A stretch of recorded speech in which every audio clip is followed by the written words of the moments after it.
오늘 전해드릴 소식은 1985년 출시돼 38년간 국민 중형 세단으로 명성을 이어온 소나타 페이스 리프트에 대한 소식인데요. 몇 년 동안은 단종설에 시달릴 정도로 판매량은 예전만 하지 못한 것도 사실입니다.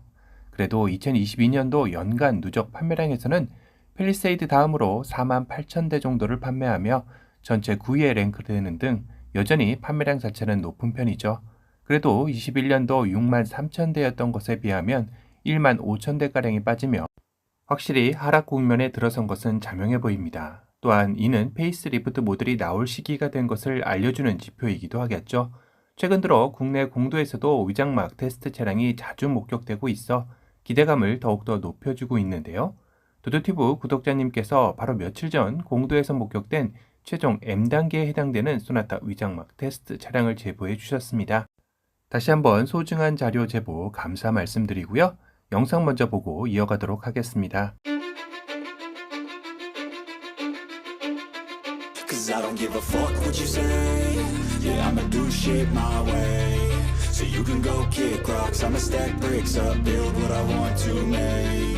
Yo, I got a lot of shit to say, so I'ma do this every day. I'll be writing things until I'm fucking buried in my grave. 6 feet deep under, but my body won't decay. Cause my messages are timeless, so they'll put them on display. Oh yeah, I rap with a certainty, I have a sense of urgency. A message for eternity, for everyone internally. I had some people burning me, but now they fucking learn to see I ain't the one to fuck with. Now they looking nervously, and I don't really care what you think of me respectfully. You can kick rocks if you think you're fucking better, see. I will outwork you, turn you to an enemy. Hurt you so bad that you're gonna need some therapy.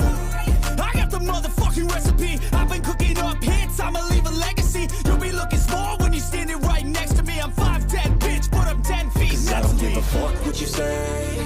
Yeah, I'ma do shit my way. So you can go kick rocks, I'ma stack bricks up, build what I want to make. 영상을 보면 리어 쪽에 테일램프에 대한 힌트를 몇 가지 확인할 수 있었는데요. 우선 블로그 다미님이 예상해주신 테일램프 예상도와 비교해보면 위장막에선 램프 이 부분이 위로 조금 더 길게 빠져있는 듯한 느낌입니다.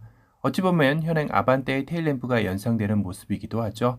개인적으로는 상위 모델인 그랜저의 테일램프를 따랐으면 더 좋았을 것 같은데 오히려 아랫 모델인 아반떼의 테일램프와 유사하게 나오는 듯 합니다. 소나타 페이스리프트의 방향 지시 등은 테일램프 아래쪽 가로, 막대들 모양 여러 개에서 점등되는 모습이죠. 보통 통상적인 네모거나 긴 일직선의 하나의 방향 지시 등과는 다른 모습입니다. 독특해 보이긴 합니다. 그런데 말입니다. 영상 중 또 하나의 소나타 페이스리프트 위장막 차량 한 대가 옆으로 지나가는 것을 확인할 수 있는데요.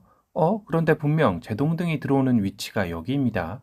그런데 바로 앞에 차량된 이 위장막 차량은 브레이크를 밟으면 보조 제동등에는 불이 들어오는데 옆 위장막 차량처럼 테일램프 아래 제동등은 들어오질 않습니다.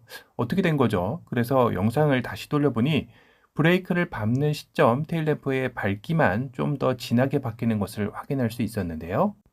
사실 차량들의 제동등의 모습들은 다양하면서도 가지각색입니다. 카니발은 이렇게 테일램프 위쪽에 마른 목골 모양 안에 여러 점들이 표시되며 아반떼는 삼각형 모양으로 상당히 길게 테일램프를 따라 제동등이 표시가 됩니다. 이렇게 테일램프와 별도로 옆도는 위아래 따로 제동등이 점등되게 되는데요. 앞서 옆으로 지나가던 소나타 페이스리프트 위장막 차량의 제동등 모습이라면 맞겠죠. 그런데 옆으로 지나가던 차량의 방향 지시등 컬러가 여기에는 포착되지 않았지만 제보해주신 구독자님 말에 따르면 주황색이 아니라 붉은색이었다고 합니다. 그렇다면 수출형일 가능성도 있는데 이 앞 위장막 차량은 분명 주황색 방향 지시등이었으니 말이죠. 그렇다면 내수형과 수출형의 제동등에 차이가 있다는 뜻으로 해석해도 되는 걸까요? 사실 또 다른 국내 모델인 소렌토의 제동등을 보면 앞선 카니발이나 아반떼와는 다르게 테일램프를 감싸는 형태의 밝기를 더 밝게 한 모습의 제동등 모습을 하고 있습니다. 그렇다면 소나타 페이스리프트 역시 그런 느낌으로 디자인한 것일까요? 현행 소나타의 제동등을 보면 답이 나올 듯한데요. 현행 소나타 역시 테일램프 모양에서 좀 더 밝게 점등되는 모습입니다. 그런데 현행 소나타의 제동등은 내수와 수출형이 다르지 않은데 굳이 저렇게 달리한 이유가 궁금하긴 합니다. 확실한 건 이번 소나타 페이스리프트의 리어 모습은 현행 소나타가 전혀 생각나지 않을 정도로 풀체인지급 변화를 한다는 사실을 확인할 수 있었네요. 아쉽게도 이번 소나타 위장막 테스트 차량의 전면의 모습은 확인할 수 없었지만 이미 많은 예상도들이 돌아다니는 만큼 스타리아부터 시작된 그랜저, 코나로 이어지고 있는 일자형 램프가 동일하게 적용될 것으로 예상되고 있습니다. 소나타 페이스리프트는 앞선 신차들 중 가장 늦은 현대의 패밀리룩으로 자리 잡은 일자형 램프로서 좀 더 스포티하고 미래지향적으로 진화된 모습으로 나오지 않을까 싶기도 하네요. 과연 4월경 최초 공개될 소나타 페이스리프트는 지금은 어려운 상황을 반전시킬 모습으로 나오게 될지 기대 반 걱정 반 되는 시점입니다.